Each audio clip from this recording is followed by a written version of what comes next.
what happens, Kendall, is people get accustomed to a lifestyle. Yep. Accustomed to the travels, accustomed to the home they bought, accustomed to a new car every couple of years, accustomed to those things. And when retirement comes, they think these are the years we're supposed to be retiring.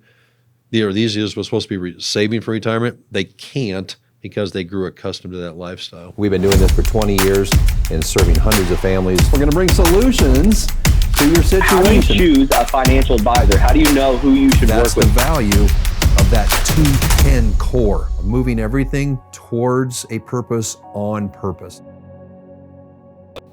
Hey, everybody. Welcome to your Retirement Blueprint podcast today. My name is Kendall Stahl, and I'm alongside Mr. Phil Cooper. Hey, everybody. Thanks for watching today. I'm excited about being here with you today. We're going to talk about empty nesters, which you're creeping up on being one. I am. Boy, it's gotten here quick, too. You know it. Gotten here real quick, yeah. Anyways, what's going on? I have to put a disclaimer out real quick. All right. Okay. I've been doing videos and sending to my clients and stuff, and they're all asking, why did you start painting your fingernails? And I didn't. I smashed my fingernail. How'd you do it? Let's hear the story. I was helping my dad plant beans, and I was helping him with his seed tender. I folded the auger up, and the latch got stuck, so I went to knock the latch out, and the whole auger fell on my finger. Okay. Sounds a lot more. I scared my dad because he had his back to me, and I yelled, "Get this auger off of me," which is probably not something you should yell. The auger wasn't turning, anything like that. So he probably thought that my arm was tangled up in the auger, but it's fine. Just smashed my fingernail. Good to see you, buddy. Painted fingernails and all. Good to see you. Thank you. I should paint my other one and then match. You should, yeah. What's going on in your life? Life is good. Summer is here. That makes everybody feel better. They got the summer tan going on, at least from here up. You're looking good. Summer makes you just feel better. We were sitting at home the other night and had a little fire outside. It was like 75 degrees. The stars are shining. It was just, the summer's just good. I said to Carrie the other day, there's nothing, well, I don't know if I said it to Carrie, but I said to somebody, maybe I just thought it in my head, that you really know summer, that summer's been good when your little 4-year-old's running around naked in the house, and you can, he's got three colors, right? Yeah. Tan, white. Completely white. All tan. It's funny. Yeah. Summer's good. Nice.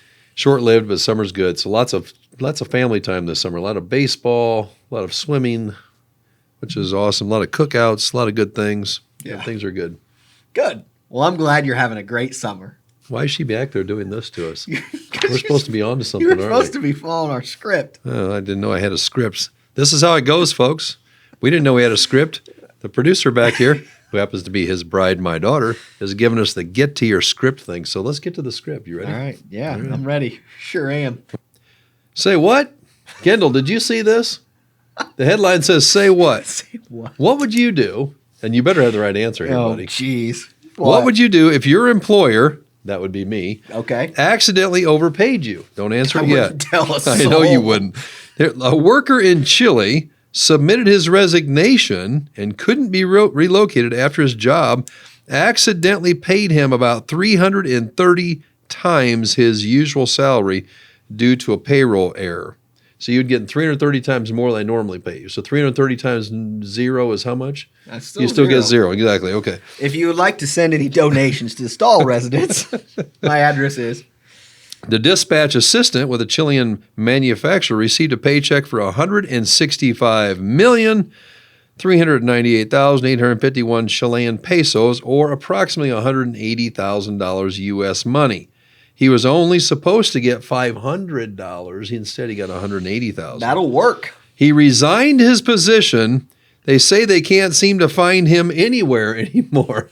He just said, "Mwah, Chile," and away he went. So my question to you, if that happens here at 210 Financial and I overpay you 330 times, what are you going to do? I'm disappearing too. Man. I'm out. See ya. Man. I don't know. Says the man went on, submitted his resignation through the letter from his attorney, and he hasn't been heard from since. I'd hunt you down. What do you think the rules are? I mean, they probably can get the money back, right? Because it's in his contract. I don't know what Chilean law looks like. Anyways, okay. Well, that was good. Yeah. Fire away. All right, you ready? Question of the day is submitted from Mr. Andy from Bettendorf, Iowa. Andy, thanks for the question. Is Illinois a friendly state for retirees? This is a terrible question. Is Illinois? Why is he trying to move from Iowa to Illinois? Well, some people actually want to be here. That's a terrible idea, Andy. We're going to change the landscape of this company, or this company, of this state, and people are going to want to move back. This is going to be a destination spot. Again. Andy, let me tell you. Stay in Iowa. Andy, it is a very tax-friendly state for retirees. Let me tell you why. Most retirees will have Social Security or pension or money from their IRA, 401ks. The state of Illinois does not tax any of that. It's a tax-free state on those three things. Now, they will tax your real estate. They'll tax the gasoline that you're using. They'll tax you at the grocery store. But your income is tax-free if you have those sources of income. Yep. Now, you could have other sources of income. You could have a farm. You could have some rental property. Those are still taxed here. But your Social Security, your pension, and any money you take from your 401k and IRA distributions, completely tax-free in the state of Illinois. Therefore, I guess based on that, if that's your income criteria, then Illinois would be a very tax-friendly state for you. I got it figured out. All right? Okay. Bettendorf's right on the line. Maybe he's just moving across state lines. Maybe so. Hey, Illinois is a great place to live. Downstate. Downstate, yeah. It's a great place to live. Yeah. Stay downstate. All right, Andy. Thanks for the question. Yeah, thanks, Andy. Okay, now we can move on to empty nesters. Empty nesters. Okay. Okay. So there's the theory out there that says, hey, I'm going to raise my kids. We're going to do this. We're going to spend the money. We're going to pay for college. And then when the kids are out of college and we're empty nesters, man, we're really going to pile it away for retirement. Yeah. At least that's the thought. Okay. But the fact is, a lot of people don't do that. Yeah. Like once they get to that point, Yeah. they're they just kind of keep living life, right? And so we need to avoid the empty nester syndrome, and that is if you're really going to go that route, if you're going to delay saving and all of that, you better be ready to start saving in retirement, or it's going to get ugly. Yeah, it doesn't happen. What happens, Kendall, is people get accustomed to a lifestyle. Yep. Accustomed to the travels, accustomed to the home they bought, accustomed to a new car every couple of years, accustomed to those things. And when retirement comes, they think these are the years we're supposed to be retiring. These years we're supposed to be saving for retirement. They can't because they grew accustomed to that lifestyle. Survey shows. What's that show? Isn't that Steve Harvey? Yeah. Okay. What's that called? You know, where he's like, they do the, and then the thing Oh, that's comes the up. yeah. Family Feud. Family No, Feud. Exactly Feud. right. Okay. Survey shows. Many parents cover hundreds of thousands of dollars for college rather than build their own retirement savings, vowing to catch up later. And they're not paying down their mortgage faster or paying down debt any faster. In fact, they actually are taking more leisure time and not working as much, and their savings rate doesn't increase significantly, which is obviously a problem. It is. Nobody's going to do it. There's that one or two. You might be the one or two going, hey, I did it. Yeah, you were the anomaly. Most people aren't going to do it. So what's the solution? Go backwards. And if you're in the position of saying, I'm going to pay for my kids' college, I'm going to do these things, I'll catch up later, you won't. You won't do it. Find other ways around that. There's 1,000 different solutions. Things you got to think about. One, I'm a believer that if you have some sort of plan, there's always a ways to get something done, right? To do more than one thing at once. In other words, pay for school, save for retirement. Mm-hmm. Maybe you're not going to be able to send the kids to the 4-year, whatever University of Illinois high dollar one. Maybe we got to send them to the community college and all that. We got to make some sacrifices. But if you've got a plan, there's probably a way to save early for retirement and send the kids to college. But also, if there simply is no way, you're going to have to decide, are you more worried about your life or are you more worried about your kids' lives, right? And then you're going to have to go one way or the other. Well, I've got my own opinions on that, but I don't know if my opinions matter. I could tell they're about to come out. I'm trying to rein them back. So you're saying, as grandfather, I should probably save a few extra bucks for my grandsons? No, we'll be fine. It'll be fine. No, they got to have skin in the game. We're not going to go down this road. They don't need to hear us argue. You may want to tune out right now, folks. This is where it gets ugly. They don't need to hear us argue about who's paying. There's no argument. Yeah, yet. Anyways, okay. So retirement savings. Fidelity recommends. I don't know if I would agree with this or not, but by the time a person reaches 50, they should have 6 times their salary saved for retirement. Yet most people are far beyond that. So the median retiree savings for a 45 to 54-year-old in their 401k K account is only $100 and some thousand bucks in 2019, according to federal data. Yeah. So that's on average. So a lot of people are going to have a lot more. Mm-hmm. A lot of people may have a whole lot less. But the point is, if you're going with the empty nester route, meaning you're paying for the kids' college and doing all that stuff, when it comes to them moving out, you better start being ready to save for retirement. And I never thought about this way, but catch-up provisions start coming into place, or catch-up rules come into place around the age of 50, which a lot of times is when the kids are getting out About of the same college. time. Yeah. I have no idea if that's why they did that. But I think that's coincidence. yeah, I think so too. So if you're over 50, you can put up to $27,000 into your 401k, and $7,000 into an IRA or a Roth. Depends on how much money you make at your job. True. Yes. Yep. And then if you're under 50, it's either $20,500 to the 401k and $6,000 to the IRA or Roth. Obviously, there's a few things that apply there, but the point is once you get to that stage in your life, if you're working, you have plenty of places to save those dollars and put a lot of that cash away.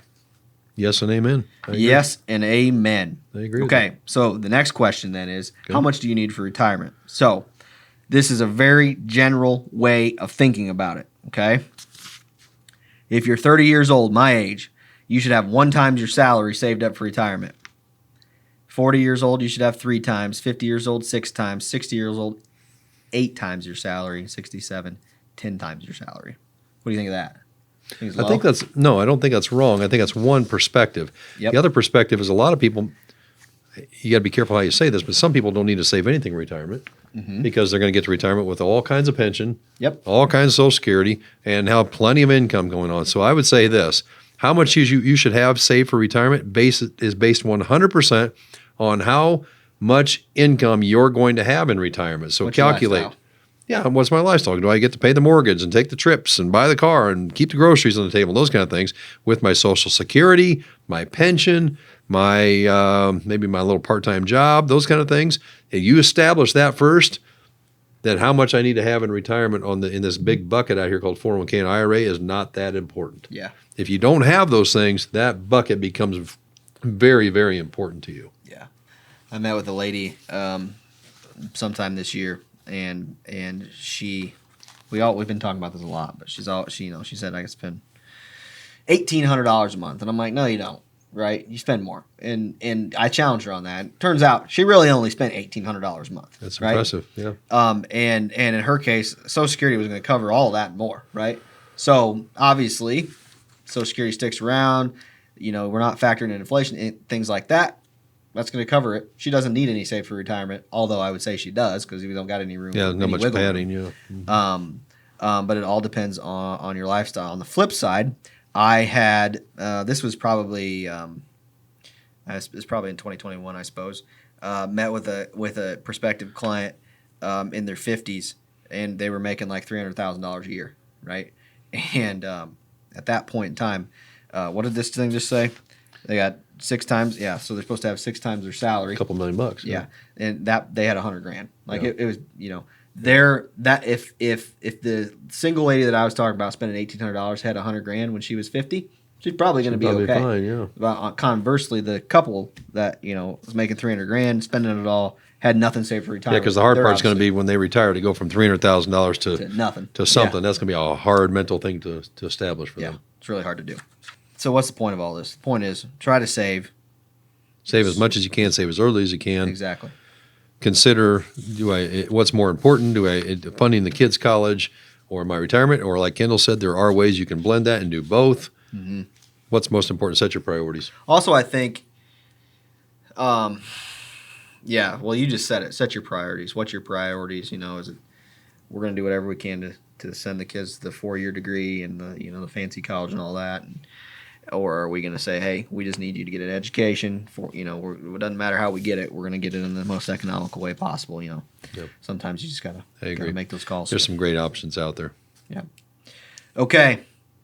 This week in history, 1985.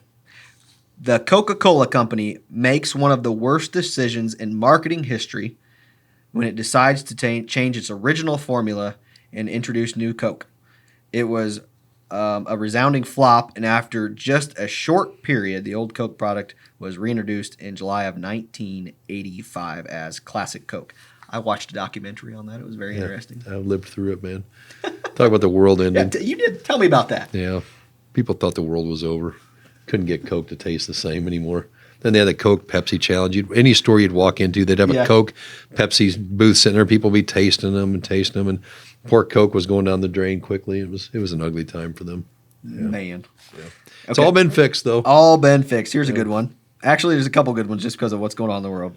1985, Amazon officially opened for business as an online bookseller. Bookstore, yeah.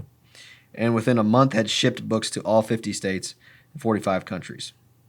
Okay, and this one's just funny and completely useless knowledge, but 2006, guess what launched? Twitter. 2006, Twitter launched. Yeah. Wow. And now, apparently, Elon Musk is not buying it, right? He's buying it, not buying it, buying it, not we're not buying sure. it, buying it, not buying it. To be determined. Yeah, TBD. Look at you. Look at you.